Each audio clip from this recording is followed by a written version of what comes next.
Hi hello నమస్తే, నేను Sahana. Welcome to 99 TV.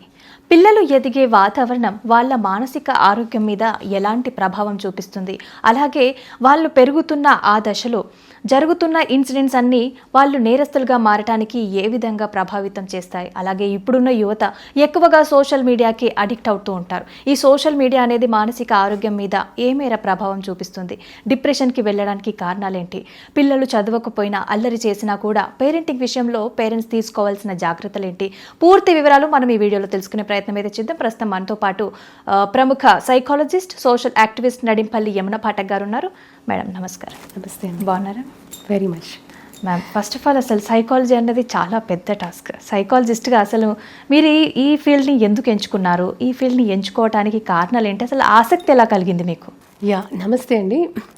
Basically psychology is a very fascinating area, so very interesting area. It's all about అంటే you are learning about human behaviour, human thought process. Imagine చూడండి, మన own ఆలోచనలతోనే నిన్న ఒకలాగా ఉంటాము, ఇవాళ ఒకలాగా ఉంటాము. అంటే ఒక బేసిక్ ప్రవృత్తి అనేది ఉంటుంది ఓవరాల్గా వెన్ యూ అసెస్ సమ్మన్. ఉన్నప్పటికీ కూడా విభిన్నమైన ఆలోచనలు అండ్ మరీ ముఖ్యంగా we change time to time, situation to situation. మన జీవితకాలంలో ఎదుర్కొంటున్న అనేక మంచి కావచ్చు, చెడు కావచ్చు. So every time we evolve into a different thought ప్రాసెస్తో మనం ముందుకు వస్తూ ఉంటాం. ఇది మంచి, ఇది చెడు అని మన క్యాలిక్యులేషన్స్, మన థాట్ ప్రాసెస్. అండ్ మరీ ముఖ్యంగా మనము పెరుగుతున్న వాతావరణము, మనము నేర్చుకుంటుంది అంటే హెరిడిటరీగా వచ్చేవి, జెనెటిక్గా వచ్చేవి కొంత ఉంటుంది, but and at the same time మనం నేర్చుకుంటోంది. సో ఇట్లా there lot of issues. So ఇట్లాగా ఇంత వైవిధ్యమైన ఆలోచనలు ఒక్కరు ఒకలాగా ఉండవు చూసారా, మనవే డిఫరెంట్గా మారుతూ ఉంటాయి. So it was always very fascinating for me as when I was a student. So నేను ఏ రంగం తీసుకోవాలి అనుకున్నప్పుడు ఎస్, స్టడింగ్ హ్యూమన్ బిహేవియర్. అసలు ముందు అండర్స్టాండింగ్ మై ఓన్ సెల్ఫ్, ముందు పక్కన పెట్టండి. First to understand my own self, my own thought process. So ఈ థాట్స్ ఇవన్నిటికీ కూడా for a better understanding about our own selves. So that created interest in me. So to understand the human behavioral pattern, అది మనని ఎలా influence చేస్తుంది, మన లైఫ్ని ఎట్లా పాజిటివ్ ఇంపాక్ట్తో మనం ముందుకు వెళ్ళాలి, ఎలా పాజిటివ్గా మన లైఫ్ స్టైల్ని, మన బిహేవియర్ని, మన యాటిట్యూడ్ని, ఈ అనేకమైనవన్నీ కూడా ఎట్లా మనం కరెక్ట్ చేసుకోవాలి, ఎలా బెటర్గా వెళ్ళాలి అనే దాని మీద ఆలోచించినప్పుడు ఈ సబ్జెక్ట్ చాలా ఫ్యాసినేటింగ్గా, I found it very fascinating. And then నేను అలా తీసుకున్నాను సైకాలజీ. బట్ దాని తర్వాత అందులో అనేక సెగ్మెంట్స్, లైక్ మనకి అబ్నార్మల్ సైకాలజీ ఉంది, సోషల్ సైకాలజీ, ఒక్కటి కాదు, more than 25 to 30 subfields ఉన్నాయి అందులో. పారాసైకాలజీ, క్రిమినల్ సైకాలజీ, ఇలా చాలా సైకాలజీస్ ఉన్నాయి. సో అందులో నేను ఒక 2-3 బాగా ఇష్టపడేదాన్ని అందులో ఆ ఫీల్డ్స్లో. బట్ ఓవరాల్గా ఇట్స్ అంటే అది ఒక వాస్ట్ ఓషన్ అండి. సైకాలజీ అనే జస్ట్ ఆ ఒక ఫీల్డ్లోనే ఎన్నో సబ్ ఫీల్డ్స్ కూడా ఉన్నాయి మీతో అన్నట్టుగా. సో ఒక్కొక్కటి పూర్తిగా చాలా వివరణాత్మకంగా కూడా we have lot of psychologist working on it. వాళ్ళ ఎక్స్పెరిమెంట్స్ హ్యూమన్ బిహేవియర్ మీద, థాట్ ప్రాసెస్ మీద, అనేక థియరీస్. సో ఇవన్నీ కూడా మాకు ప్రాక్టికల్ ఎక్స్పోజర్ కూడా, అనేక ఎక్స్పెరిమెంట్స్, చాలా ఫ్యాసినేటింగ్గా ఉండేది నాకైతే ఓవరాల్గా. So basically to understand my self and at the same time మనని మనం అర్థం చేసుకునే ప్రయత్నం తర్వాత to also understand others, so that మనం ఒక సొసైటీలో ఒక పాజిటివ్ ఇంపాక్ట్ క్రియేట్ చేసే అవకాశానికి అది దోహదపడుతుంది అని ఈ యొక్క రంగాన్ని ఎంచుకోవడం జరిగింది. అండ్ ఇందులో ఏంటంటే మీరు ఒక డిగ్రీ తెచ్చేసుకున్నారా, అయిపోయిందా అనేది ఎప్పుడూ ఉండదు. ఎందుకంటే ఇది కాన్స్టెంట్గా మనుషులతో అంటే హ్యూమన్ బిహేవియర్తో మనం ముడిపడి ఉన్నదన్నమాట. సో ప్రతిరోజు మీకు లెర్నింగే. సో ఇందులో ప్రాక్టీస్ చేస్తున్న వాళ్ళు ఉంటారు. So basically I'm confined to giving my motivational lectures, classes, ఇవి ఎక్కువగా చేస్తూ ఉంటాను. And I worked with some hospital before, ఒక సైకాట్రిక్ సెట్టింగ్లో. బట్ అక్కడ ఏంటంటే మేము కౌన్సిలింగ్, థెరపీస్ అదంతా. But we have an opportunity ఇక్కడ ఏంటంటే మీరు ఈ సబ్జెక్ట్ ఎంచుకొని నేర్చుకున్నాక మీరు కేవలం ఇదే సెట్టింగ్లో పనిచేయాలి, ఇక్కడే ఉండాలి అనేది లేదు. యూ హ్యావ్ వేరీడ్ ఆప్షన్స్ అన్నమాట. అనేక రంగాలలో మీరు జెల్ అయిపోవచ్చు మీకు ప్యాషనేట్గా ఉన్న ఏరియాస్లో. And any field even with industry with ఇంకా అనేక మీరు ఏ ఎడ్యుకేషన్ ఉంది అలా ఒకటి కాదు, ఏ రంగంలో అయినా కూడా ఇమ్మడగలిగే ఒక అద్భుతమైన సబ్జెక్ట్ ఇది.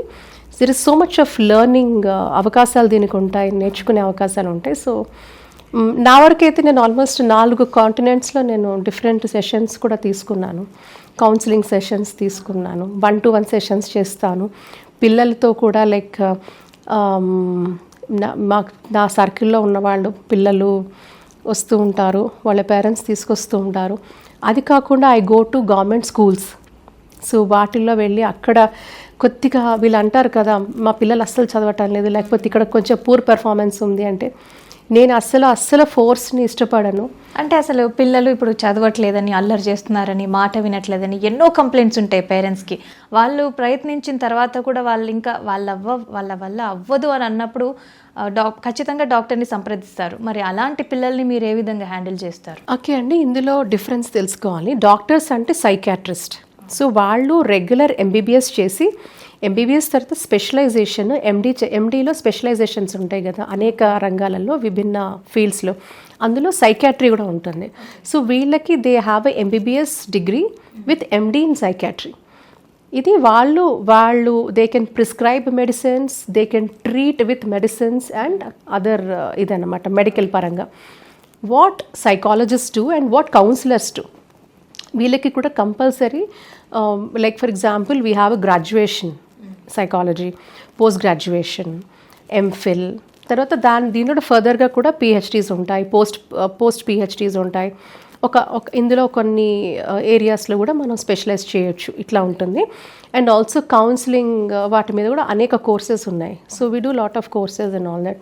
సో ఇలా ఉంటాయి. ఇలా చేసిన వాళ్ళని సైకాలజిస్ట్ అంటారు.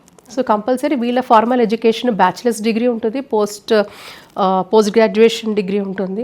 Then they also have other courses and also they will have a doctoral, MPhil doctoral కూడా ఉంటుంది. మీ క్వాలిఫికేషన్ మేడం? నేను ఐఎమ్ రీసెర్చ్ స్కాలర్ అండి. యా. మరి సైకాలజిస్ట్ అని? Psychologist, yes, that's what I'm saying. I have done my bachelor's, I have done my medical and psychiatry with distinction in my post-graduation. Adi na specialization. We also worked in, I was there in a hospital setting anamata. Then tarvata as a research scholar I'm doing my PhD. Adi final stages lo na PhD undi. Na PhD kuda geriatric ante mana peddavaళ్ళ మానసిక స్థితిగతుల మీద నా PhD చేస్తున్నాను నేను. ఇప్పుడు మానసిక రోగి నేరస్తుల మైండ్ సెట్ని అసలు మీరు ఎలా చదవగలుగుతారంటే, నేరస్తులు నిజంగానే బాధపడుతున్నారా లేక వాళ్ళు యాక్ట్ చేస్తున్నారా అన్నది మీరు ఎలా నిర్ధారించుకుంటారు? ముఖ్యంగా అసలు పిల్లలు పెరిగే వాతావరణం వాళ్ళ భవిష్యత్తు మీద ఏ విధంగా ప్రభావం చూపిస్తుంది, అంటే వాళ్ళని ఏ విధంగా నేరస్తుల్ని చేస్తుంది అంటారు? పిల్లలు నేరస్తులు అనే దానికంటేనండి, ఇప్పుడు ఫర్ ఎగ్జాంపుల్ పిల్లల్లో కూడా నేరం చేసే వాళ్ళు ఉన్నారు. వాళ్ళని మేము జువెనైల్స్ అంటాం కదా. So those who have committed crime. So ఇక్కడ ఏంటంటే there are different aspects when why children commit crime. It is mostly కుటుంబ పరిస్థితులు కొంతవరకు అయితే, the media which they are impacted, అంటే వాళ్ళు చూసే వాటికి ప్రభావితమయ్యి చేసేవాళ్ళు చాలామంది ఉన్నారు.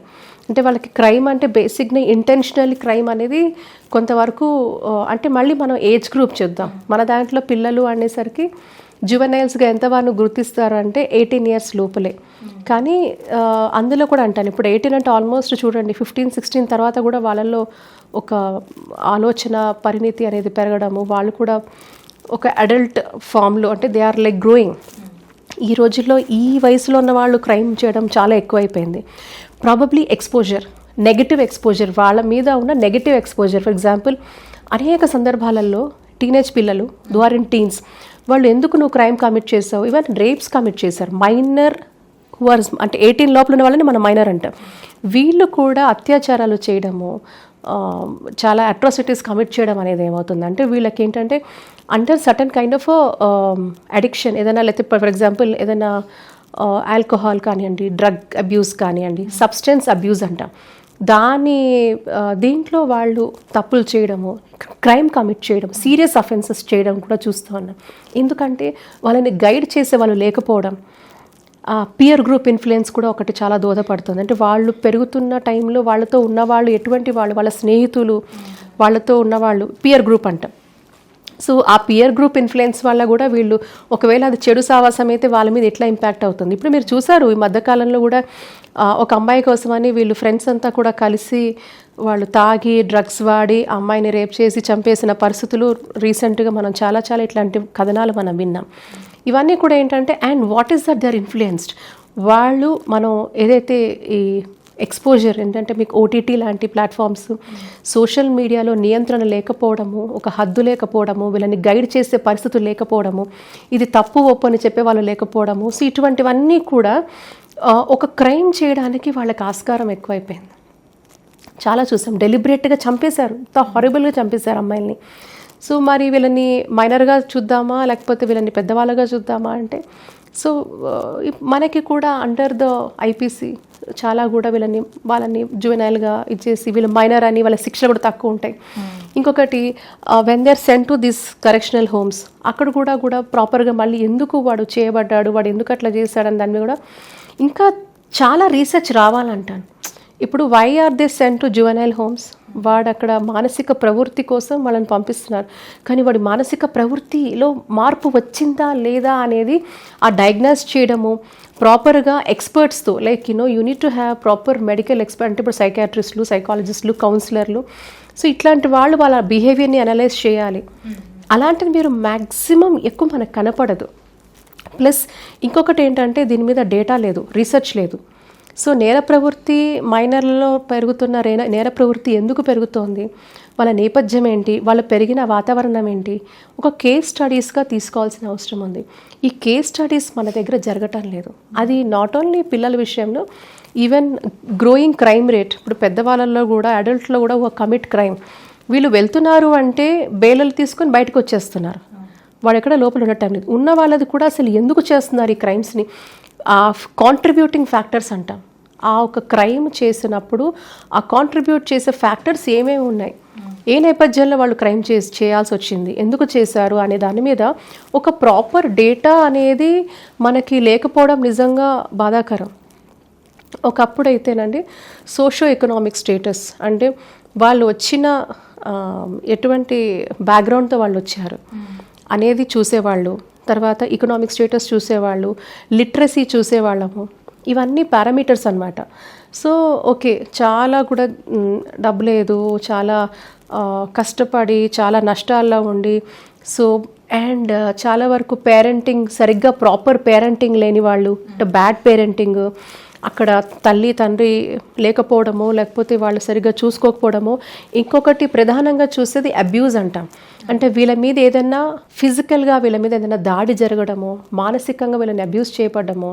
సో అటు ఒక ఇమోషనల్ అబ్యూజు, ఒక ఫిజికల్ అబ్యూజు, వర్బల్ అబ్యూజెస్ అనేది ఈ పిల్లలు ఏమైనా ఫేస్ అవుతున్నారా, వాళ్ళు పొద్దున్న లేచి చూసి పడుకునే లోపల వాళ్ళు చూస్తున్న ఎక్స్పీరియన్సెస్, ఎలాంటి ఎక్స్పీరియన్సెస్తో వాళ్ళు చూస్తున్నారంటే మదర్ని ఫాదర్ కొడుతున్నాడా, వీళ్ళిద్దరు తిట్టుకుంటున్నారా, వీళ్ళని ఈ పిల్లల్ని అబ్యూస్ చేయబడుతున్నారా, ఎటువంటి అట్మాస్ఫియర్లో వీళ్ళు ఉన్నారు. నెక్స్ట్ లిటరసీ రేట్, సో వీళ్ళు ఎంతవరకు వీళ్ళకి లిటరసీ రేట్ ఉంది. సో ఇలాగా మీరు అనేక పారామీటర్స్ అన్నీ చూస్తాం, అవి అన్నీ కూడా ఒక ప్రొఫైలింగ్ చేస్తాం. ఆ ఒక్క ఎవరైతే ఉన్నారో వాళ్ళది ఆ పిల్లలది ప్రొఫైల్ తీసుకొని ఏం చేస్తుంది, ఎందుకు వీడు నేరం చేశాడు, నేరం చేయడానికి కాంట్రిబ్యూటింగ్ ఫ్యాక్టర్స్ ఏంటి, ఎందుకు చేయాల్సి వచ్చింది, వాళ్ళ ప్రవర్తన బిహేవియరల్ ప్యాటర్న్స్ తెలుసుకుంటాం. అంటే వాళ్ళ ఫ్యామిలీతో కానివ్వండి, నియర్ అండ్ డియర్తో మాట్లాడుతూ వాళ్ళ ఫ్రెండ్ సర్కిల్ ఎవరు, ఎలాంటి వాళ్ళు ఉన్నారు, వాళ్ళ కుటుంబాలు ఏంటి, వీళ్ళ పొద్దున్నుంచి రాత్రి వరకు దినచర్య ఏంటి, ఇలాగా అనేక ఫ్యాక్టర్స్ అన్నీ కూడా మనం ఒక కేస్ స్టడీ లాగా చేస్తే దాన్ని ప్రాపర్గా మనం ఫైల్ చేయగలిగితే ఓకే, ఈ అబ్బాయి లేకపోతే ఈ అమ్మాయి లేకపోతే ఈ పర్టికులర్ వీళ్ళు ఈ జువెనైల్ ఈ క్రైమ్ చేశారు.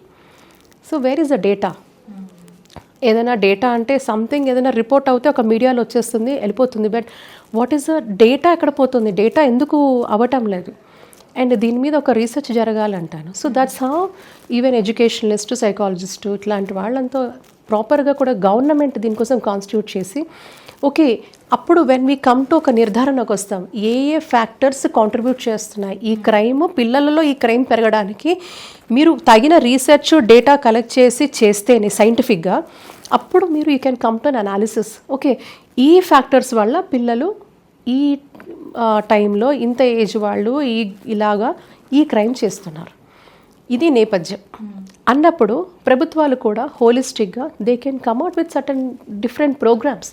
ఫర్ ఎగ్జాంపుల్ స్లమ్స్లో, కాలనీస్లో, స్కూల్స్లో, గవర్నమెంట్ స్కూల్స్లో, ప్రైవేట్ స్కూల్స్లో, డిపెండింగ్ ఆన్ మనకు వచ్చిన డేటాని బట్టి మనం డేటా అనాలిసిస్ చేసిన తర్వాత ఇది కారణాల వల్ల ఇవి ఎక్కువ ఉంటాయి.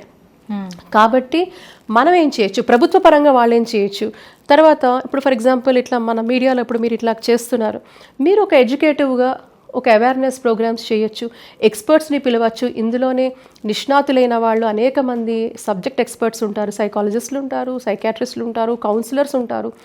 సో వాళ్ళ ఎక్స్పర్ట్స్తో అకాడమిషియన్స్ కూడా ఉంటారు. ఇలా అందరినీ కూడా కూర్చోపెట్టి వాళ్ళతో మనం ఒక హోలిస్టిక్గా ఒక ప్రోగ్రామ్ డిజైన్ చేస్తే ఎక్కువ అవేర్నెస్ తీసుకురావచ్చు. ఓకే, మనం ఇచ్చే డేటాని బట్టే మనం ఏం చెయ్యొచ్చు, ఎటువంటి ప్రోగ్రామ్ని ఫార్ములేట్ చేయొచ్చు ఇవి తగ్గించడానికి. ఇది అప్రోచ్. అది చిన్నపిల్లల విషయంలో కావచ్చు, పెద్దవాళ్ళలో కావచ్చు, కానీ ఇది జరగటం లేదని నేను అనేక సందర్భాల్లో చెప్తున్నాను. మీరు ఇప్పటివరకు చాలా స్కూల్స్లలో కౌన్సిలింగ్ ప్రోగ్రామ్స్లలో పార్టిసిపేట్ చేశారు కదా, అంటే ఏ ఉద్దేశంతో మీరు ఆ కౌన్సిలింగ్ ఇస్తున్నారు, మీ లక్ష్యం ఏంటి అసలు? ఇక్కడ కౌన్సిలింగ్ అంటే చాలా వరకు గవర్నమెంట్ స్కూల్స్ అంటే ఒక పెద్ద అపోహ ఏంటంటే వీళ్ళల్లో ఎడ్యుకేషన్ సరిగ్గా చెప్పరు, బాగుండదు, డబ్బున్న పిల్లలు మాత్రమే పెద్ద స్కూల్స్కి వెళ్తారు, పేదవాళ్ళందరూ గవర్నమెంట్ స్కూల్స్కి వెళ్తారని. కానీ చాలామందికి తెలియదు ఏంటంటే గవర్నమెంట్ స్కూల్స్లో హైలీ క్వాలిఫైడ్ టీచర్స్ ఉంటారు. అండ్ మీరు మామూలుగా ఒక డిగ్రీ చదివితేనో ఇంకేదైనా కోర్స్ చేస్తేనో మిమ్మల్ని తీసుకోవడానికి వీలే లేదు. So first people have to understand ఏంటంటే గవర్నమెంట్ స్కూల్స్లో పాఠాలు చెప్పే గురువులందరూ చక్కగా హైలీ క్వాలిఫైడ్. అండ్ మీ పిల్లల్ని మీరు గవర్నమెంట్ స్కూల్స్లో వేస్తేనే వాళ్ళకి చక్కగా లక్షణంగా మంచి విద్య అబ్బుతుంది. ఒకటి. రెండు, ఇప్పుడు జరుగుతున్న పరిస్థితి చూడండి, ప్రైవేట్ స్కూల్స్లో నియంత్రణ లేదు, ఫీజు నియంత్రణ లేదు. సో ఒక పక్కన ఒక పిల్లల్ని, నాకు నిన్న కూడా ఎవరో చెప్తున్నారు, వాళ్ళ పిల్లల్ని ఎవరో స్కూల్లో వేయాలంటే ఎల్కేజీ యూకేజీకి 5 లక్షలు అంటండి డొనేషన్. సో 5 లక్షలు ఎల్కేజీకి అయితే ఇంకా ఫస్ట్, సెకండ్, థర్డ్, 10th ఇంకా పై విద్యలు ఎలా చదువుతారు? సో విద్యా వ్యాపారం అయిపోయింది. అండ్ ఇంకొకటి కాంపిటీషన్. ఇటువంటి కాంపిటీషన్ మీరు గవర్నమెంట్ స్కూల్స్లో చూడరు. వాళ్ళకి కాస్తంత ప్రేరణ ఇచ్చి కొంత వాళ్ళని పాజిటివ్గా మోటివేట్ చేయగలిగితే ఆ పిల్లలు అద్భుతంగా చదువుతారనే నిదర్శనం అనేక స్కూల్స్ ఉన్నాయి when I started working. And ఒకటి, ఈ నెగటివ్ నరేటివ్ ఏదైతే మైండ్లో పడుందో గవర్నమెంట్ స్కూల్స్లో బాగుండదు అనేది తప్పు, వాళ్ళు బాగా చెప్తారు. అండ్ ఇంకొకటి ఏంటంటే అక్కడ పిల్లల్ని కూడా మనం కొంచెం మోటివేట్ చేయగలిగితే, నేను ఎప్పుడు వెళ్ళి మార్క్స్ మీద మాట్లాడను. ఎస్పెషలీ నేను మాట్లాడేది ఎప్పుడు ఎగ్జామ్స్ అంటే పిల్లలందరూ భయపడతారు. సో ఆ ఎగ్జామినేషన్ ఫియర్ని ఎట్లా ఓవర్కమ్ చేయాలి, తర్వాత కొన్ని టెక్నిక్స్ ఎలా గుర్తుపెట్టుకోవాలి, మెమరైజింగ్ కోసం అని ఎలా టెక్నిక్స్ గుర్తుపెట్టుకోవాలి, వాళ్ళు ఎలా చదవాలి, సో క్రియేటివ్ థాట్స్తో ఎలా ముందుకెళ్ళాలి. సో ఇలా చాలా చాలా వాళ్ళతో ఒక ఆనందంగా, వాళ్ళకి ఒక మంచి గేమ్స్, మంచి హ్యూమర్తో పిల్లల్ని వాళ్లకు నచ్చే విధంగా వాళ్ళ దారిలో వెళ్ళి వాళ్ళని నొప్పించకుండా వాళ్ళని మెప్పించి వాళ్ళని మనం ఒక ప్రాపర్ స్టాండర్డ్గా కనుక మనం ట్రైన్ చేయగలిగితే, నాకు తెలిసి every child is unique. Yes, ఈ చైల్డ్ చాలా బ్రిలియంట్, ఈ చైల్డ్ చాలా అస్సలు ఐక్యూ లేదు అని అంటారు చూసారా, లేదు, every child is blessed. And నేను అదే అంటాను పేరెంట్స్తో, ఎప్పుడు మీరు కంపేర్ చేయొద్దు మీ పిల్లల్ని. You don't know, it's only ఏదో మనం పుస్తకాల్లో చదువుకుని అది ఉంటేనే టాలెంటెడ్, వాళ్ళే మంచి మెరిటోరియస్ స్టూడెంట్స్ అని అనుకోవద్దు.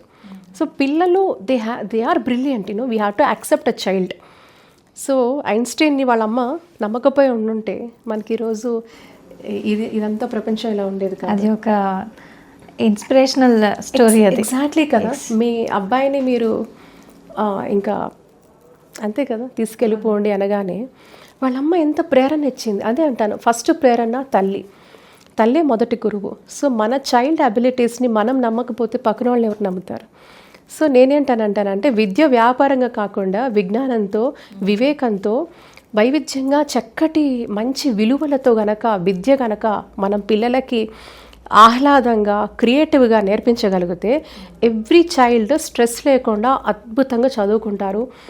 అండ్ చదువు ఒక ఆస్పెక్ట్ మాత్రమే. సో ఒక overall human development. Overall psychological wellbeing. So what I see in students ఏంటంటే wanted to always look for overall psychological wellbeing. వాళ్ళు ఎంత హ్యాపీగా ఉన్నారు, క్రియేటివ్గా ఉన్నారు, ఆనందంగా ఉన్నారు, అండ్ ఎక్స్ప్రెసివ్గా ఉన్నారు, కమ్యూనికేట్ చేయగలుగుతున్నారు.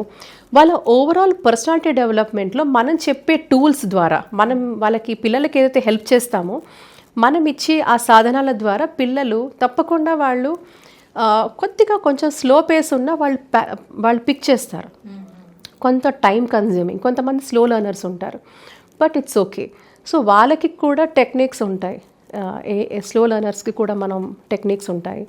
So but it's not that your child is not performing. So ఇవన్నీ కూడా మనం పిల్లల్లో ఆహ్లాదకరమైన అట్మాస్ఫియర్లో కనుక వాళ్ళకి స్ట్రెస్ ఇవ్వకుండా వాళ్ళని కనుక మనం మోటివేట్ చేయగలిగితే ప్రతి చైల్డ్ చక్కగా పర్ఫామ్ చేస్తారు. సో నేను అట్లా ఒక యూనిక్గా ఒక ప్రోగ్రామ్ స్టార్ట్ చేశాను స్లమ్స్లో. ఇట్స్ కాల్డ్ జ్ఞాన దీపిక అనే ఒక ప్రోగ్రామ్ స్టార్ట్ చేశాను. So we give it free tuition programme అనమాట. యూస్ టు ఎర్లియర్ చేశాను, చాలా సక్సెస్ఫుల్గా నడిచింది. సో బస్తీలో ఉన్న పిల్లలందరినీ తీసుకొచ్చి అన్ని ఏజ్ గ్రూప్స్ వాళ్ళని చక్కగా ట్యూషన్స్ చెప్పడము.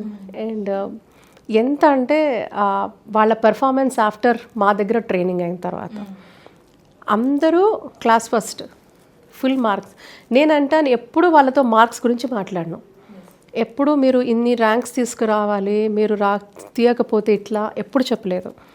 వాళ్ళని చక్కగా ఆట పాట, వాళ్ళకి ఎక్సర్సైజ్, వాళ్ళకి games, mind games, puzzles, creativity, painting, arts అన్నీ వాళ్ళకి. సో అంత హ్యూమరస్గా, అంత ఆహ్లాదంగా, ఎప్పుడెప్పుడు ఇంటి నుంచి ట్యూషన్కి వస్తామా స్కూల్ నుంచి అని వెయిట్ చేసేవాళ్ళు మా పిల్లలంతా మా స్లమ్లో. సో అట్లాగా చిల్డ్రన్ యూస్ టు వెయిట్ అనమాట. అరే ఎప్పుడు వస్తుంది, బాగా ఎంత ఆహ్లాదంగా ఉండేదంటే అంత ఉండేది. ఎందుకు that's how children will get connected to you. So నేనేమంటానంటే ఆ స్ట్రెస్ ఫ్రీ. ఇప్పుడు పిల్లలకి ఇంత గన్ని బ్యాగ్స్లో బస్తాలు లాంటి బ్యాగ్స్ ఇచ్చి మొయ్యమని వాడికి చిన్నప్పటి నుంచి వాడికి స్పాండిలైటిస్ ప్రాబ్లం వస్తుంది, వాళ్ళు మొయ్యలేకపోతున్నారు. ఇంత దారుణం అండి అసలు. మీరు అలా చదువుకున్నారా? నేను అలా చదువుకున్నానా? నేనైతే అలా అన్ని బస్తాల్లాగా మోసి నేను చదవలేదు. నేను చాలా చదువు అంటే ఆహ్లాదంగా ఉండాలి. Education is always we should empower you. మీకు ఆ ఇంట్రెస్ట్ని, ప్యాషన్ని డ్రైవ్ చేయాలి చదవడానికి. కాబట్టి ఇప్పుడు లేదు అది. అందుకే మనం చాలా వరకు స్కిల్స్ లేకుండా ఉంటున్నాం, పూర్తి పరిజ్ఞానం లేకుండా ఉంటున్నాం. కేవలం ఆ బుక్ నాలెడ్జ్తోనే మన జీవితాలు ముడిపడి పెట్టుకుంటున్నాము. అందుకే ఒకసారి బయటికి వెళ్ళిన తర్వాత అది తప్ప వాళ్ళకి ఇంకేం రావటం లేదు. లైఫ్ స్కిల్స్ నేర్పించలేకపోతున్నాం. లైఫ్ స్కిల్స్ అసలు మనం బయటికి వెళ్తే ఒక పరిపక్వంగా, ఒక మనిషిగా, మనం ఎలా బయటికి వెళ్తే సమాజంలో ఎలా బతకాలి, క్రైసిస్ వస్తుంది, ఆ క్రైసిస్ సిచ్యువేషన్లో ఎలా బతకాలి నేర్పించటంలా. క్రిటికల్ థింకింగ్ కావాలి. లైఫ్లో అప్స్ అండ్ డౌన్స్ వస్తూనే ఉంటాయి. సో క్రిటికల్ థింకింగ్ లేకపోవడం వల్లే కదా ఈరోజు ఎంత యాంగ్జైటీకి గురవుతున్నాం, డిప్రెషన్కి లోన్ అవుతున్నాం. చిన్న చిన్నవి కూడా పిల్లలు భరించలేక సూసైడ్స్ చేసుకుంటున్నారు. పిల్లలు చేసుకుంటున్నారు, పెద్దవాళ్ళు చేసుకుంటున్నారు. ఎందుకని అంటే మీరు చెప్పలేకపోతున్నారు. You're not teaching them how to overcome your stress, anxiety, depression. ఎందుకు వస్తున్నాయి? ఎందుకు అంత ఫేస్ చేసుకోలేకపోతున్నారు? అంటే ఇప్పుడు ఆత్మహత్య చేసుకోవాలి అని అనుకునే ఆలోచన వచ్చినప్పుడు వాళ్ళు నార్మల్గా వాళ్ళు ఏ విధమైన జాగ్రత్తలు తీసుకోవాలి? అలాగే వాళ్ళ చుట్టుపక్కల ఉన్న వాళ్ళు ఏమైనా గుర్తుపట్టడానికి అవకాశం ఉంటుందా? వాళ్ళని ఎలా ట్రీట్ చేస్తే వాళ్ళ సిచ్యువేషన్ నుంచి బయటపడతారు? వీళ్ళు ఆత్మహత్య అంటారు కదా, అది యూజువల్గా ఓవర్ నైట్ అయిపోదండి. It takes a time. అసలు సూసైడ్ చేసుకోవడము అనేది అది ఒక పర్సిస్టెంట్గా వాళ్ళల్లో వీ హ్యావ్ టు అండర్స్టాండ్. నేను అదే అంటాను, గమనించాలి. ఈ రోజుల్లో ఒక మనిషికి చాలా వరకు దూరం వచ్చేస్తుంది. పక్కన వాళ్ళు ఏం చేస్తున్నారు, పక్కన వాళ్ళు కాదు, మన ఇంట్లో వాళ్ళ బిహేవియర్ ప్యాటర్న్స్ మనం చూడలేకపోతున్నాం. ఒకప్పుడు మా స్కూల్లో ఇంటి పక్కన పెట్టండి, స్కూల్లో ఏదన్నా కొద్దిగా డల్గా ఉంటే క్లాస్ టీచర్ వెంటనే అడిగేవారు ఎందుకు డల్గా ఉన్నావని. అంత హ్యూమన్ కనెక్ట్ అనేది ఉండింది. అది ఇంట్లో ఉండింది, బయట ఉండింది. అంటే మన విద్యా సంస్థలో కానీ మన బయట కూడా మన రెగ్యులర్ హ్యూమన్ ప్యాటర్న్ని గమనించేవాళ్ళు. వీళ్ళు వాళ్ళ రోజు నార్మల్గా ఉన్న వ్యక్తి ఈరోజు ఏంటి డల్గా ఉన్నారు, లేకపోతే ఏంటి డిస్టర్బ్డ్గా ఉన్నారు. So you can see all that. ఆ హ్యూమన్ బిహేవియర్ ప్యాటర్న్ అనేది అబ్జర్వ్ చేసేవాళ్ళు, తొందరగా అడిగేవాళ్ళు ఈరోజు మనకి ఫోన్స్తోనే టైం లేదు. మనం ఎంతసేపు నాకు తెలిసి తింటూ ఫోను, పడుకుంటూ ఫోను, లేస్తూ ఫోను.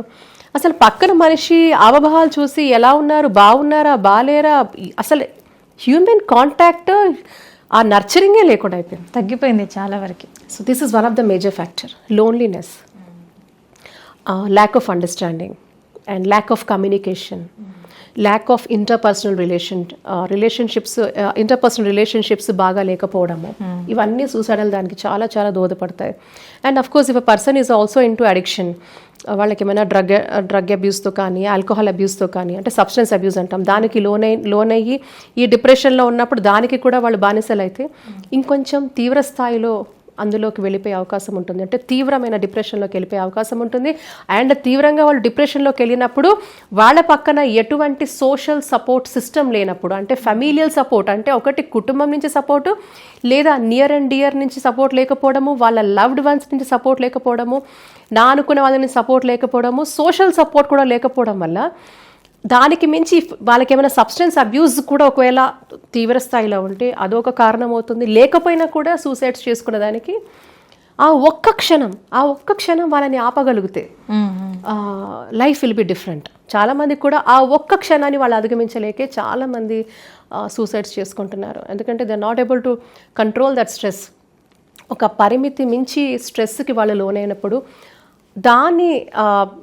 దాన్ని వాళ్ళని హక్కున చేర్చుకొని నేను ఉన్నాను అని భరోసా లేకపోవడము, ఒక సపోర్ట్ సిస్టమ్ లేకపోవడం వల్లనే, ఆ support system could be anybody అండి, పియర్ గ్రూప్ కావచ్చు, ఫ్యామిలీస్ కావచ్చు, రిలేషన్షిప్స్లో వాళ్ళ సొంత రిలేషన్స్ కావచ్చు.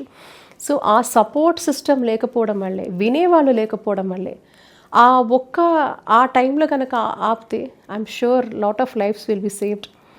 But of course there are lot of ఈ కాల్ సెంటర్స్ వేర్ ఇవన్నీ కూడా ఉంటాయి, మీరు చూడొచ్చు. Support people who are into suicide చేసుకోవడానికి కూడా ఒక టోల్ ఫ్రీ నంబర్స్ కూడా మన దగ్గర ఉన్నాయి. సో వాళ్ళు వింటూ ఉంటారు వాళ్ళు చెప్పేది. నేనైతే అంటాను, ఎవరైతే అలాంటి ఆలోచన వచ్చిన వాళ్ళు టోల్ ఫ్రీ నంబర్స్ కూడా ఉన్నాయి, ఒక్కసారి వాళ్ళకి కాల్ చేస్తే వాళ్ళ మనసు మారే అవకాశం ఉంటుంది. But life is very precious. అధిగమించి సక్సెస్ని చూసేవాళ్ళే కదా, అధిగమించడంలోనే ఆనందం ఉంది. సో ఒక ప్రాణాన్ని పోగొట్టుకోవడం అనేది కరెక్ట్ కాదని అంటాను. బట్ అలా ఉండకూడదంటే ఏం చేయాలో అనేది మనం చేయాలి. అది అలాంటి సపోర్ట్ సిస్టమ్స్ క్రియేట్ అవ్వాలి ఫ్యామిలీస్. సో మంచి ఇంటర్పర్సనల్ రిలేషన్స్ని పెంచుకోవడము. నేనేమంటానంటే పిల్లలతో పేరెంట్స్తో పిల్లలు హెల్దీ రిలేషన్స్, స్పౌస్తో, ఒక హెల్దీ ఫ్రెండ్స్తో, ఒక హెల్దీ సోషల్ సపోర్ట్ సిస్టమ్తో మనకంటూ మనం ఒక అలాంటి హెల్దీ ఎన్వైర్న్మెంట్ క్రియేట్ చేసుకుంటే ఇలాంటి ఆస్కారాలు చాలా తక్కువైపోతాయి. ఎస్, మీరు పొద్దున్న లేస్తే ఎంతసేపు ఒంటరిగా ఉంటూ అలా కాకుండా ఒక చక్కటి ఎన్వైర్న్మెంట్ని మీకు మీరుగా క్రియేట్ చేసుకోగలిగితే ఇంట బయట. నాకు తెలిసి ఒకవేళ ఇలాంటి చిన్న చిన్న రుగ్మతలు మనం ఫేస్ అయినా, చిన్నది కావచ్చు పెద్దది కావచ్చు, తప్పకుండా ఒక స్ట్రాంగ్ సపోర్ట్ సిస్టమ్ అనేది మనం క్రియేట్ చేసుకోగలిగితే మన చుట్టూతా, అటువంటి పరిస్థితులు లోనైనా కూడా మనం చాలా హ్యాపీగా అద్భుతంగా బయటకు వచ్చే అవకాశం ఉంది. కానీ అది క్రియేట్ చేసుకోవాలి. అండ్ ఫస్ట్ ఆ గ్యాడ్జెట్స్ వదిలేస్తే, ఇప్పుడైతే నేను ఏదో అంటాను, ఆ గ్యాడ్జెట్స్ వదిలేస్తే నేను చాలా వరకు టీవీ షోస్లో కూడా నాకు లైవ్ కాల్స్ ఇస్తారు. మా అమ్మ బిజీ, మా నాన్న బిజీ, వాళ్ళెవరు మమ్మల్ని పట్టించుకోరు. సో మేము ట్రై టు గో అవుట్, మేము ఇది చేస్తున్నాం, మాకు లోన్లీనెస్ అండి, మా ఒంటరితనం అండి. ఒంటరితనం ఈజ్ బిగ్గెస్ట్ థింగ్ అండి. ఈ ఒంటరితనం వల్లే ఈరోజు సోషల్ యాప్స్, ఎన్నో డేటింగ్ యాప్స్, అక్కడ వెళ్ళి అక్కడ మోసపోతూ, ఎవరో థర్డ్ పర్సన్తో, వాడు అన్నోన్ పర్సన్తో మోసపోతూ అట్లా అమ్మాయిలు ఫేస్ అవుతున్నారు, అబ్బాయిలు ఫేస్ చేస్తున్నారు. So they are depending on these apps, social media. So ఇటువంటి ప్లాట్ఫామ్స్లో వీళ్ళు ప్రే అయిపోతున్నారు, వీళ్ళు ఆహారం అయిపోతున్నారు కాబట్టి క్రైమ్కి. సో ఇవన్నీ కూడా పోవాలి అంటే మన కుటుంబ వ్యవస్థలు బాగుండాలి, ఒక హెల్తీ రిలేషన్ పేరెంట్స్ పిల్లలతో, ఇంట్లో వైఫ్ అండ్ హస్బెండ్ కావచ్చు, ఫ్రెండ్స్ కావచ్చు. సో అట్లా మన సిస్టమ్ కనుక సపోర్టివ్గా ఉంటే లాట్ ఆఫ్ చేంజ్ అండి. హ్యూమన్ బిహేవియర్ అనేది మన నుంచే స్టార్ట్ అవుతుంది, మన ఇంటి నుంచే స్టార్ట్ అవ్వాలి.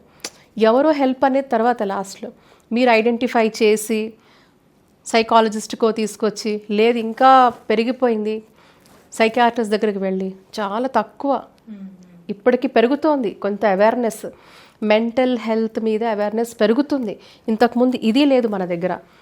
అరే వాడు ఎంత దారుణంగా మాట్లాడతారంటే అరే వాడు పిచ్చి హాస్పిటల్కి వెళ్ళారా, ఇది రాంగ్ టర్మినాలజీ. నాకు తెలిసి lot of actresses like even Deepika పడుకోనేజీ వెన్ తనలాంటి వాళ్ళు బయటకు వచ్చి మెంటల్ హెల్త్ మీద మాట్లాడడము, డిప్రెషన్ మీద మాట్లాడడము, అట్లా కొంతమంది సెలబ్రిటీస్ కూడా వచ్చి మాట్లాడడం అనేది చాలా అవేర్నెస్ నిజంగా క్రియేట్ చేసింది. సో మంచి సెలబ్రిటీస్ మాట్లాడడము, చాలామంది సొసైటీలో ఎవరికైతే వాళ్ళకు ఒక మంచి ఫ్యాన్ ఫాలోయింగ్, వాళ్ళు ఎవరైతే అలా ఉన్నారు ఇన్ఫ్లుయెన్సర్స్గా ఉన్నారో వాళ్ళు కూడా మెంటల్ హెల్త్ గురించి మాట్లాడితే కూడా ప్రాబబ్లీ ఇంకా జనంలో మంచి అవేర్నెస్ వస్తుంది. ఈరోజు మనకు కావాల్సింది awareness. Yes. So maximum awareness. ఒకప్పుడు దౌర్భాగ్యం చెప్పిన, ఒకప్పుడు మన దగ్గర ఇలాంటి అవేర్నెస్ అవసరం లేదు, ఎందుకంటే మనకు ఒక ఉమ్మడి కుటుంబ వ్యవస్థ ఉండేది. అందులో ఏ చిన్న సైకలాజికల్ మార్పు ఉన్నా ఇంట్లో ఉన్న వాళ్ళు గమనించేవాళ్ళు, వాళ్ళే కౌన్సిలింగ్ చేసేవాళ్ళు. న్యాచురల్గా in Indian system we're counsellors. Our grandmothers, మన అమ్మమ్మలు, మన తాతయ్యలు, మన పిన్నులు, మన అత్తలు, వీళ్ళంతా న్యాచురల్ కౌన్సిలర్స్ అనమాట మనకి. ఎస్పెషలీ కొత్తగా పెళ్ళైన వాళ్ళకి, చిన్న పిల్లలకి, వీళ్ళంతా చక్కటి మైండ్ కండిషనింగ్ చేసేవాళ్ళు పెద్దవాళ్ళు, మారల్ పాలిసింగ్ చేసేవాళ్ళు, ఎథికల్ ట్రైనింగ్ ఇచ్చేవాళ్ళు, వాల్యూ బేస్డ్ ఎడ్యుకేషన్ ఇంట్లో చెప్పేవాళ్ళు, కథల రూపంలో చెప్పేవాళ్ళు, సుమతి శతకం అని, వేమన శతకాలని, మనం ఎలా ఉండాలి పిల్లలు అని.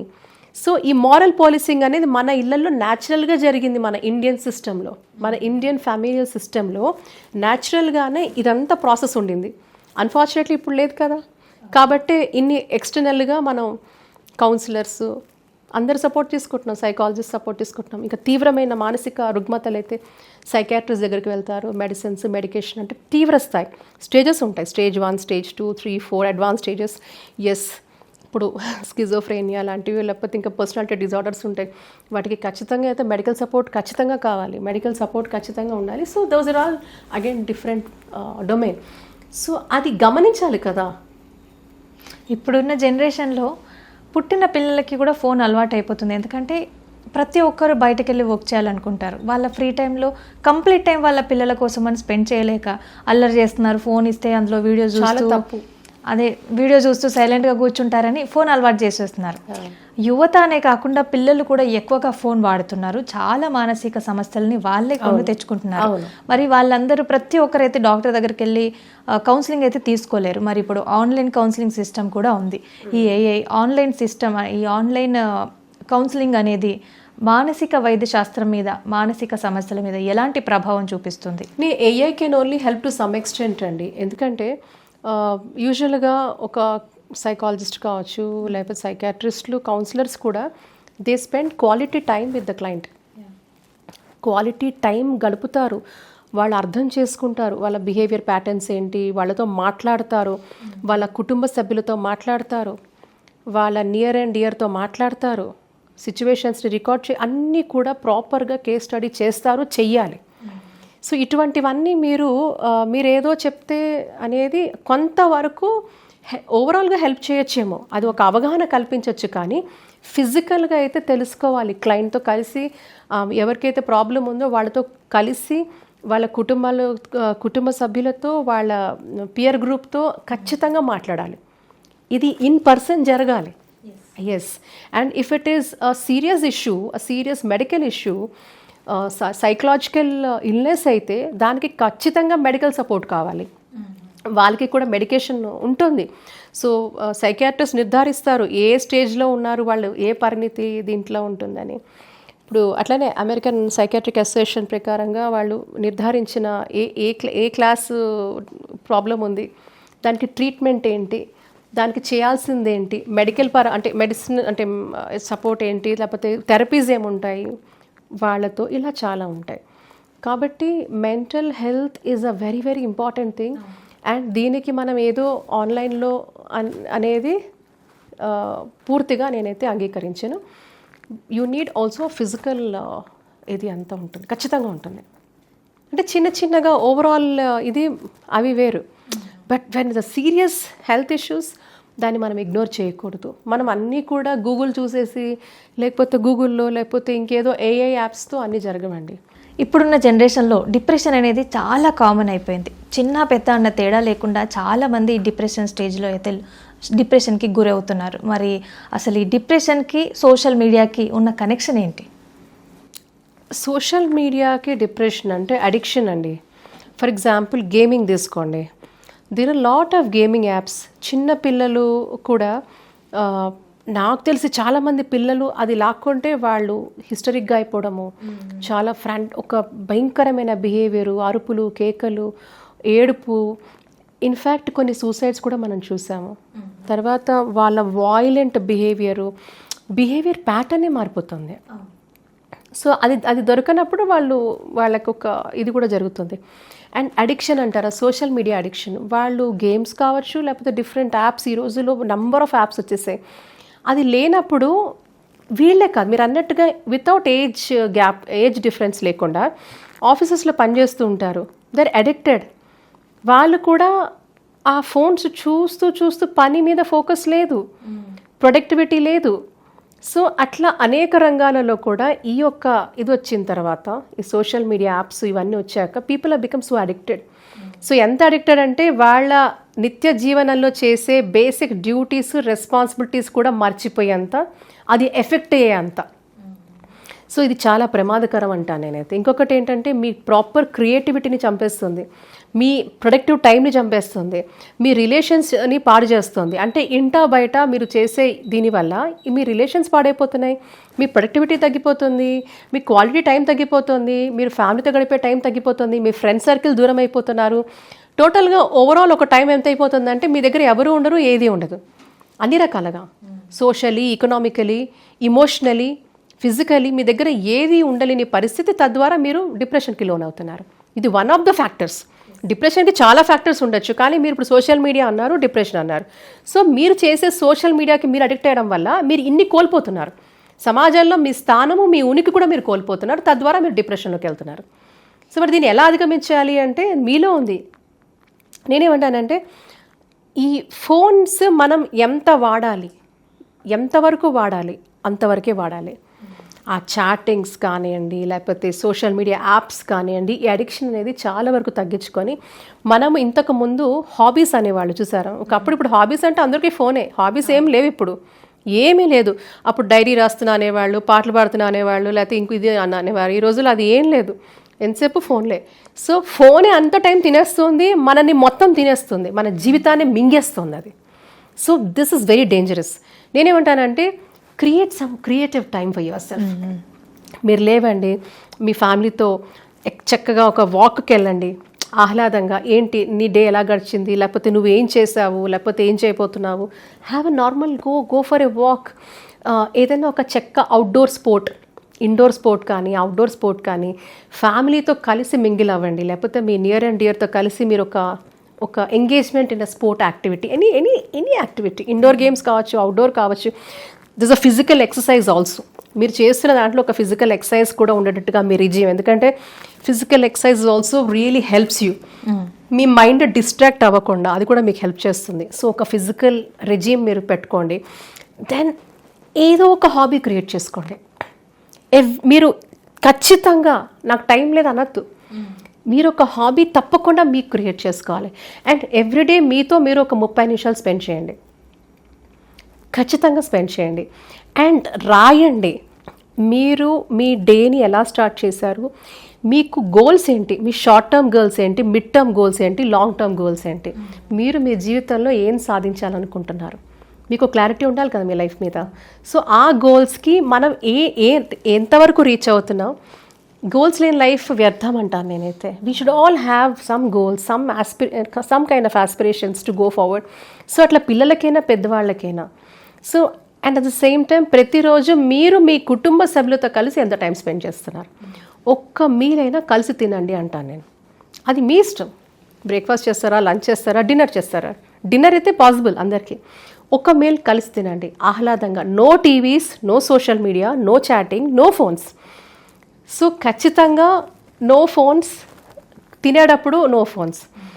అండ్ అందరూ కలిసి ఒక రూమ్లో ఉండండి, మాట్లాడండి. కరోనా టైంలో ఏం చేశామండి, మీరు all spend time with everybody అనమాట. అట్లాగా మనం ఏంటంటే కుటుంబాలు కలిసి ఉన్నారు అంటే, నేను ఎందుకు ఆ ఎగ్జాంపుల్ ఇస్తున్నానంటే ఇంటరాక్షన్ ఒకరినొకరు చూసుకోలేని పరిస్థితి. ఎవరెప్పుడు వస్తారో తెలియదు. కానీ బయటికే వెళ్ళలేకుండా లాక్ అయిపోయినప్పుడు ఒకళ్ళతో ఒకళ్ళు కూర్చొని మాట్లాడాల్సిన పరిస్థితి, అండ్ అది కూడా ఫేస్ చేయలేకపోయారు చాలామంది. మేము వీళ్ళతో మాట్లాడలేకపోతున్నాం, వీళ్ళని చూడలేకపోతున్నాం అని అంటే ఎంత మానవ సంబంధాలు ఎంత దెబ్బతిన్నాయా అనిపిస్తుంది. సో ఇట్లాంటివన్నీ. అండ్ ప్రాబబ్లీ ఇఫ్ పాసిబుల్ వీక్లో 1 day నో ఫోన్ డే పెట్టుకోండి. సో ఆ రోజు యూ ప్లాన్ అన్ యాక్టివిటీ. నేనైతే I try to plan a activity where I take time with my spouse where we go where there is no signals. హ్యాపీగా డెలిబరేట్గా చేస్తాం అట్లా. So we're very happy spending time and all that. అట్లాగా you keep a day once in a week no phone day. So మీరు చూడండి, చిన్న మార్పులు బుజ్జి మార్పులు మన లైఫ్లో చేసుకుంటే చాలా ఆహ్లాదంగా ఉంటుంది. And creativity is must. ఏదో ఒకటి నేర్చుకోండి, సరదాగా అయినా నేర్చుకోండి, పాటలు పాడండి, ఏదో ఒకటి నేర్చుకోండి, ఒక ఆర్ట్ నేర్చుకోండి, ఏదైనా నేర్చుకోండి. So that is what it is all about. So social media అనేది అదంతా కూడా కేవలం ఏదో అది మనని ఏదో హ్యాపీ చేసేసి మనం ఎవరో, నాకు చాలామంది అంటారండి, నాకు ఇన్ని లైక్స్ వచ్చాయి, నాకు ఇన్ని షేర్స్ వచ్చాయి. నాకు సంబంధం లేదంటాను. Shares likes will not help అండి. ఈరోజు వస్తే రేపు రావు. అలా డిప్రెషన్కి వెళ్ళిన వాళ్ళు చాలామంది ఉన్నారు. రీల్స్ చేస్తే ఆ రీల్స్లో మాకు లైక్స్ రాలేదని, ఆ షేర్స్ రాలేదని, వ్యూస్ లేవని డిప్రెషన్కి వెళ్ళిన వాళ్ళు, చాలా డేంజరస్ పనులు చేసిన వాళ్ళు బోల్డ్ మంది ఉన్నారు. వాళ్ళ జీవితాలు కోల్పోయిన వాళ్ళు చాలామంది ఉన్నారు. పిచ్చోళ్ళు అయిపోయిన, అంటే పిచ్చి అంటే ఒక రకమైన చాలా మ్యాడ్ బిహేవియర్లోకి వెళ్ళిపోయిన వాళ్ళు ఉన్నారు. అవుట్ ఆఫ్ కంట్రోల్, అంత డిప్రెషన్లోకి వెళ్ళిన వాళ్ళు ఉన్నారు. ఏడ్చే వాళ్ళు ఉన్నారు. నాకు వ్యూస్ రాలేదండి, నాకు లైక్స్ రాలేదండి, ఒకసారి బాగా వస్తాయి, ఇంకోసారి నాకు రాలేదండి, నేను ఏం బెటర్గా చేస్తాను. అది ఎవరండి? వాళ్ళు న్యాయ నిర్ణేతలు కాదు అంటాను. మీకు మీ లైఫ్కి మీరే న్యాయ నిర్ణేత. ఎవరో లైక్లు ఇచ్చేవాళ్ళు, షేర్లు ఇచ్చేవాళ్ళు, వ్యూస్ ఇచ్చేవాళ్ళు మీ జీవితంలో న్యాయ నిర్ణేతలు కారు. అది తాత్కాలికం, దాని ఇంపాక్టే ఉండదు లైఫ్లో. So if you learn something really, అది మీకు ఎప్పటికైనా హెల్ప్ చేస్తుంది. అందుకే ఎనలైజ్, ప్రతిరోజు కూర్చోండి 30 minutes మీతో మీరు సైలెంట్గా ఉండండి. ఏం చేశాను నేను ఈరోజు? What is that I have contributed? నాకు భగవంతుడు ఇచ్చిన ఈ అద్భుతమైన జీవితానికి నేనేం కాంట్రిబ్యూట్ చేసుకున్నాను? నాకేం చేసుకున్నాను? నా కుటుంబానికి ఏం చేశాను? నా సమాజానికి ఏం చేశాను? మీరు సమాజానికి చేయకపోయినా పర్వాలే, మీకేం చేసుకున్నారు? మీ కుటుంబానికైనా ఏం చేసుకున్నారు? అట్లీస్ట్ అట్లా ఒక పాజిటివ్ థింకింగ్ కనుక వెళ్తే నాకు తెలిసి ఎవరు డిప్రెషన్కి వెళ్ళే అవకాశమే లేదు. ఎందుకంటే డిప్రెషన్కి వెళ్ళే అవకాశము చేతులారా మనమే చేసుకుంటున్నాం. ఎవరు డిప్రెషన్కి వెళ్ళమని అనటం లేదు. కొన్ని వర్స్ట్ కండిషన్స్ ఉంటాయి, అది వేరు. కానీ మీరు ఇప్పుడు స్పెసిఫిక్గా సోషల్ మీడియా డిప్రెషన్ అన్నారు కాబట్టి ఇది మన చేతులారా చేసుకుంటున్నాం, చేతులారా వినాశనం వైపు అడుగులేస్తున్నాం. అది చెయ్యక్కర్లేదు. అది ఓవర్కమ్ చేయడానికి ఒక ఫిజికల్ యాక్టివిటీ, ఒక స్పోర్ట్ కావచ్చు, ఒక ఎంగేజ్మెంట్, ఒక క్రియేటివ్ ఎంగేజ్మెంట్ మీకు హెల్ప్ చేస్తుంది. సో ఒక పాజిటివ్ ఇంటరాక్షన్ మీ ఇంట బయట, ఒక మంచి పీర్ గ్రూప్ పెట్టుకోండి, ఇంటరాక్ట్ అవ్వండి, 4 మంచి మాటలు మాట్లాడండి, indulge in some kind of a social activity. So అప్పుడు మీకు ఇవన్నీ కూడా యూ కెన్ ఓవర్కమ్. ఇటువంటి డిప్రెషన్స్ లాంటివి ఏం రావు, మీరు ఈజీగా ఓవర్కమ్ చేయగలుగుతారు. అండ్ సోషల్ మీడియా అడిక్షన్ తగ్గుతుంది. మీకు కూడా చాలా ప్రొడక్టివ్గా మీ లైఫ్ అనిపిస్తుంది, హ్యాపీగా అనిపిస్తుంది. సో యా, మానసిక ఆరోగ్యానికి శారీరక ఆరోగ్యానికి ఉన్న సంబంధం ఏంటి? ఒకదాని మీద ఒకటి చూపించే ప్రభావం ఏంటి? ఖచ్చితంగా ఉంటుంది. 100% ఉంటుంది, 100% ఉంటుంది. ఎందుకంటే the more you are mentally happy, it reflects on your body. అంటే మీ ఫిజికల్ హెల్త్ మీద చాలా రిఫ్లెక్ట్ చేస్తుంది. It is interconnected. మీ మానసిక ఆరోగ్యము, మీ శారీరక ఆరోగ్యము ఇంటర్ కనెక్టెడ్. మీరు ఆహ్లాదంగా ఆనందంగా ఉంటే అది మీ బాడీ మీద చాలా అద్భుతంగా రియాక్ట్ అవుతుంది. 100% అండి. మెంటల్ వెల్బీయింగ్ అనేది మీ ఫిజికల్ వెల్బీయింగ్ మీద చాలా ఉంటుంది. ఇన్ఫ్యాక్ట్ అనేక రుగ్మతలు కూడా రావడానికి ముందు సైకలాజికల్గా ఆ పర్సన్ గెట్స్ వాళ్ళు మీరు చూడండి, అనేక రుగ్మతలకి కారణం ఈరోజు సైంటిఫిక్ స్టడీస్ చెప్తున్నాయి. అత్యధికమైన స్ట్రెస్, మీరు అంటే మోతాదుకు మించి యాంగ్జైటీ, మోతాదుకి మించి భరించలేనంత, మీరు భరించలేనంత మానసిక ఒత్తిడి వల్ల ఈవెన్ ఎన్నో రుగ్మతలు including cancer. It is not అంటే సర్టన్ క్యాన్సర్స్ కాకుండా జెనెటిక్గా మిగతావి చాలా వరకు కూడా మానసిక ఆరోగ్యం దెబ్బతీసే విధంగా ఏదైతే మన లైఫ్ స్టైల్ ఉంటుందో అది మిగతా రుగ్మతలు వచ్చే శారీరక రుగ్మతలు వచ్చే అవకాశానికి అది దారిస్తుంది. కాబట్టి నేను అదే అంటాను, మానసికంగా మనం ఎంత ఉల్లాసంగా, ఎంత ఉత్సాహంగా, ఎంత ఆనందంగా ఉండే ప్రయత్నం మనం చేయాలి. మనతో పాటు మన కుటుంబంలో కూడా, మనతో ఉన్న మన కుటుంబ సభ్యులు కూడా అలాగే మెలిగేటట్టుగా మనం ప్రవర్తించాలి. దానికి ఇందాక మీకు చాలా టిప్స్ చెప్పాను. సో అవన్నీ మీరు పాటిస్తే తప్పకుండా ఉంటుందండి. ఒక సపోర్ట్ సిస్టమ్గా మనం ఉండగలగాలి, ఇంటైనా బయటైనా.